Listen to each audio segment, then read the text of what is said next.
जी अस्सलाम वालेकुम। Welcome to my YouTube channel. आज की ब्रेकिंग न्यूज़ है जी। मिनिस्ट्री ऑफ इकोनॉमिक अफेयर्स उसने एक स्टेटमेंट इशू की है कि जो वर्ल्ड बैंक है ना वो पाकिस्तान को ऑफर कर रहा है 20 बिलियन रुपीस ओवर 10 ईयर्स। अब इसके जो ऑब्जेक्टिव्स हैं उसका कहना ये है कि जो पॉलिटिकल गवर्नमेंट्स पाकिस्तान में आती हैं उसकी वजह से जो फाइनेंसिंग है, लेंडर जो हैं वो चाह रहे हैं कि जी वो ड्यू टू पॉलिटिकल नॉइज़ उसकी डिस्टरप्शन ना हो। तो इसलिए वो एक प्री प्लान कर रहे हैं कि जी ओवर द 10 ईयर्स हम आपको $20 बिलियन प्रोवाइड करेंगे। अच्छा, ये जो लोन है इसकी अप्रूवल जो है इसका बोर्ड ऑफ डायरेक्टर्स 14 जनवरी को एक्सपेक्टेड है कि बोर्ड ऑफ डायरेक्टर्स इसकी अप्रूवल कर सकता है। और फोकस जो है उनका to address neglected sectors over the next decades. वो नेग्लेक्टेड सेक्टर्स कौन कौन से हैं जी? हेल्थ है, एजुकेशन है एंड क्लाइमेट चेंजेस। अच्छा, there is another twist. जो सब्सिडीज हैं वर्ल्ड बैंक की वो कह रही हैं कि जी 20 बिलियन रुपीस वो देंगी आपको मजीद पाकिस्तान को। तो जो टोटल पैकेज है इन 10 years that could reach $40 billion. वो जो एडिशनल $20 बिलियन है वो प्राइवेट लोन्स की लैंडिंग होगी। तो this is phenomenal and very good news, very optimistic news for Pakistan. And obviously loan is not a good thing, but Pakistan needs dollars. वो जो dollars in shape of loans आते हैं, remittances आती हैं, exports आती हैं, whatever the sources, Pakistan need dollars. Obviously we are heavily dependent because service debt servicing जो है that is very heavy in every year. $25 billion की आपको मेचोरिटी आ जाती है हर साल। तो it's not that easy to manage it. एक इसके साथ एक और खबर उसने जोड़ी है मिनिस्ट्री ऑफ इकोनॉमिक अफेयर्स ने। वो कह रहा है जी 29 billion anticipated investment under the supervision of SIFC। वो कहाँ से आ रहे हैं जी? ये ऑलरेडी न्यूज़ इज गिवन ना। पर आज की इसी स्टेटमेंट के साथ वो भी न्यूज़ है कि जी 10 बिलियन उसमें से आएंगे यूएई से, 5 billion from Saudi Arabia, 2 billion from Qatar, 2 billion from Azerbaijan and 10 billion from Kuwait. So congratulations. अगर ये इसमें से कोई 50% और या 25% भी रियलाइजेशन आ जाती है तो nothing like it for Pakistan economy. जी next, move on to the next. अभी हम थोड़ा सा डिस्कस करेंगे जो लास्ट ईयर था, कैलेंडर ईयर 2024, उसमें जो परफॉर्मेंस रही है एसेट क्लासेस की। ये these are the 5 top asset classes in Pakistan. उसमें जी इक्विटी है, 84% हमारा इंडेक्स गेन किया है। गोल्ड में 24% का इंक्रीज आया है। ट्रेजरी बिल्स जो हैं उनमें 21%, डिपॉजिट्स में 18% का गेंस हैं। और पाक रुपी अप्रिशिएट किया है 1% से। This is phenomenal. वैसे जो पैरिटी है पाक रुपी और डॉलर्स की, ये इन्वेस्टर्स के लिए सबसे फ्रूटफुल चीज़ है। और अभी तो प्रोडिक्शन की जा रही है कि पाकिस्तान की जो फेयर वैल्यू ऑफ रुपी है that is 240। Obviously 240 is not good thing for Pakistan economy. हमें we need to sustain the dollars at these prices 275 280 तक अगर सस्टेन भी कर जाएंगे, इसमें वोलाटिलिटी नहीं रहेगी, तो that will be very good for our economy. Importers हैं, एक्सपोर्टर्स हैं, there is a lot of things we will discuss ना। Move on to the next. यहाँ पे जो सेक्टर कंट्रीब्यूशन रही है कैलेंडर ईयर 2024 में, उसमें सबसे जो मेजर मेजर बेनिफिशरी था दैट इज़ बैंक्स। बैंक ने 13,847 पॉइंट्स ऐड किए हैं। नंबर टू पे फर्टिलाइजर्स थे, fertilizer sector 11,000 point, ENP sector 10,000 point, cement 3,000 points, oil and gas marketing companies 2,631, and pharma ने ऐड किए हैं जी 2107 पॉइंट्स। तो दीज आर द सेक्टर्स जो मेजर बेनिफिशरीज हैं। अब जो सेक्टर रोटेशन है 2025 में, वो we need to consider it for trade and investment purpose. और अब इतने हाई बेसिस पे आपका देखें ना, एक जब आपकी, let's suppose I give you the example of land cruiser 5 crore रुपए की थी। बट वो जब 5 करोड़ से, और आ भी रही थी थ्रू इम्पोर्ट, 5 करोड़ से वो 13 करोड़ रुपए तक पहुंची है जो। तो who has the guts to buy it?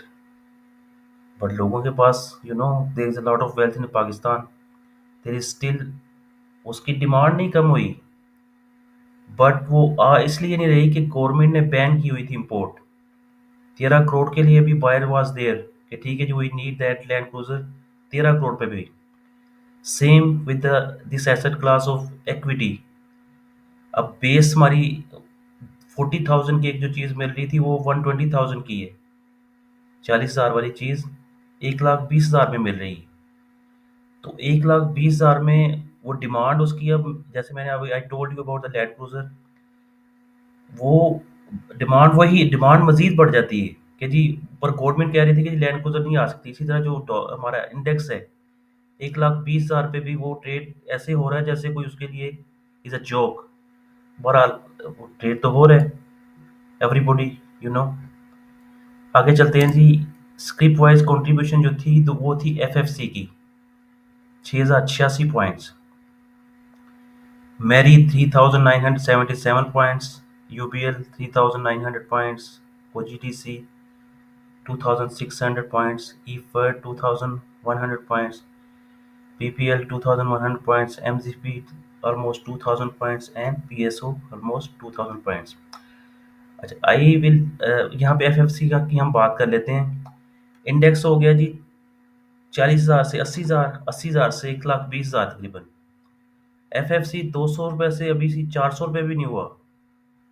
अब जब एनालिस्ट कह रहे हैं कि जी ये 600 रुपए का हो जाएगा, तो सम पीपल ओबियसली जिनको फिगर्स का आइडिया नहीं कि ये 600 रुपए का कैसे हो जाएगा। अब इतनी बड़ी दो कंपनी जो मर्ज हुई हैं, वो मर्ज हो गई हैं, और उसके जो सिनर्जीज आएंगी उनकी बुक्स में, उनके रिजल्ट्स में, उनके फाइनेंशियल्स में, वो जब आएंगी तो तब आएंगी। अभी खुद जो इसका इंडिविजुअल रिजल्ट था एफएफसी का, वो भी, उससे भी आपको पता है ये 400 रुपए तक वैसे रैली कर गया है। तो अब अगर ये 600 का हो जाता है तो कोई मजायका तो नहीं है। एंग्रो भी डिसअपीयर हो गया, एफएफसी और ईफर्ट है वो 300 रुपए का हो जाएगा, ये 600 रुपए का हो जाएगा। That is not a big thing. तो बहरहाल हम तो फंसे रहेंगे उसी में, छोटे शहरों में। फौजी सीमेंट हो गया, मैपल लीफ सीमेंट हो गया, पीपीएल हो गया। तो इस तरह की जो टॉप पिक्स, मैं आगे जाके डिस्कस करते हैं कि दिस ईयर की टॉप पिक्स क्या है। ये स्क्रिप वाइज कंट्रीब्यूशन होगी, और मैं आपको बता रहा था कि 40,000 से 80,000, 80,000 से 120,000 इंडेक्स चला गया। एफएफसी अगर 200 से 400 और 400 से 600 हो जाता है तो कोई मजायका नहीं है, और कोई इसमें वो डिस्टर्बेंस नहीं है। That can be easily done. इतना स्ट्रांग वो खड़ा है, वो तो 350 रुपये पे आने के लिए तैयार नहीं है। अटक रिफाइनरी 700 से नीचे आने के लिए तैयार नहीं। This is a market. अच्छा, आगे चलते हैं जी। जो गेन्स हुई हैं इन टर्म्स ऑफ परसेंटेज, वो पॉइंट्स तो ऐड हुए हैं, बट परसेंटेज वाइज सेजियो ने, आपको पता है, 551% गेन की है। दूसरे नंबर पे ग्लेक्सो ने 378%, एयरलिंक 268%, एफएफसी 267%, मारी ने 235%, पाकिस्तान स्टॉक एक्सचेंज, इसने भी कमाल कर दिया जी, 213%। नोबडी वाज थिंकिंग, इसकी तरफ किसी की तवज्जो ही नहीं थी, और ये अल्फा स्टॉक बन गए।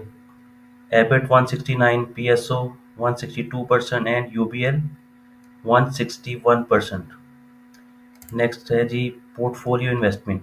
हम तो 2024 की बात करें, current year 2024, mutual funds was the king maker. उन्होंने 187 यूएस डॉलर्स की बाइंग की है, बिलियंस। 61 बिलियन डॉलर्स की बाइंग की है इंश्योरेंस ने, और कंपनी ने 10 मिलियन इन्वेस्टमेंट की।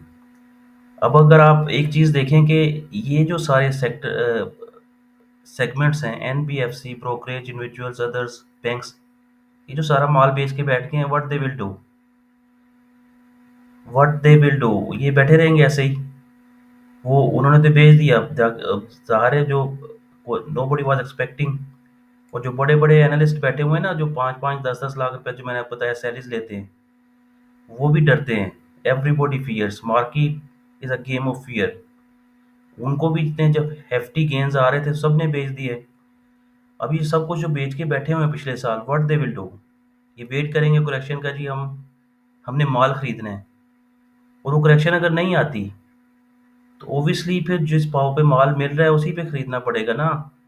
वो वेट तो नहीं कर सकता, ये फंड्स लेके कहाँ जाएंगे, बैंक ये फंड्स लेके कहाँ जाएगा, ये इंडिविजुअल्स फंड्स लेके कहाँ जाएंगे। कोई और सोर्स है इतना ट्रांसपेरेंट, इतना liquid, other than stock market? Stock market में तो आपको पता है हर चीज़ लिक्विडिटी है, लिक्विड है, माल बेचें पैसा मिल जाएगा, हर चीज़ डॉक्यूमेंटेड है।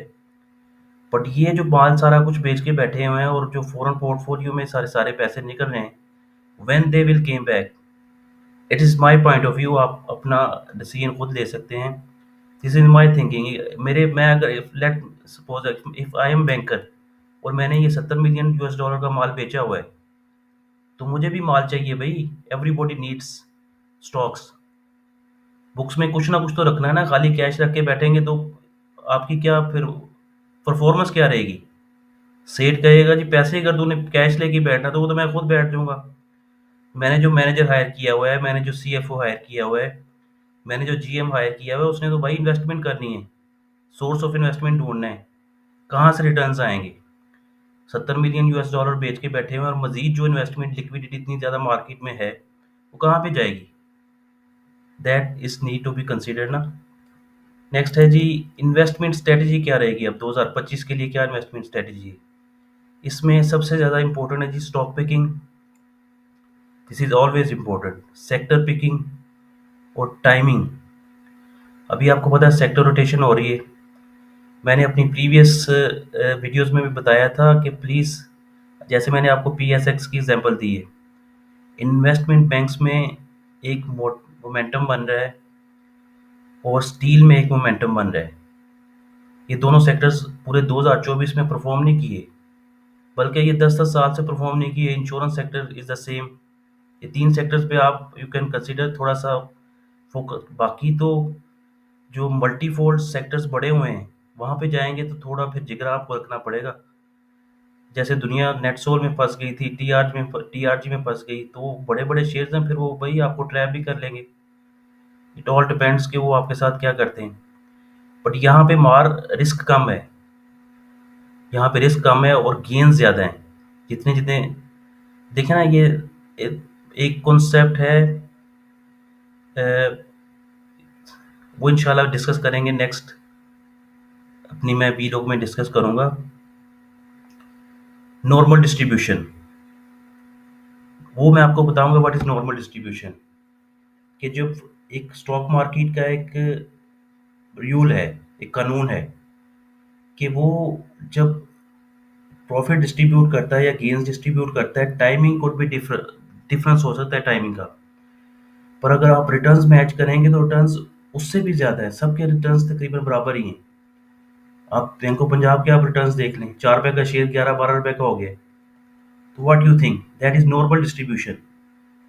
अगर UBL और सेजी वगैरह इतने इतने मल्टीफोल्ड्स बढ़े हुए हैं, नेशनल बैंक था 20 रुपए का था 80 रुपए का हो गया, तो that is normal distribution. Her share, वो विल डिस्कस इन डिटेल ना।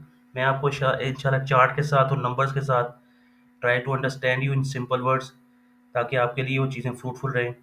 Thank you so much for this vlog and see you soon.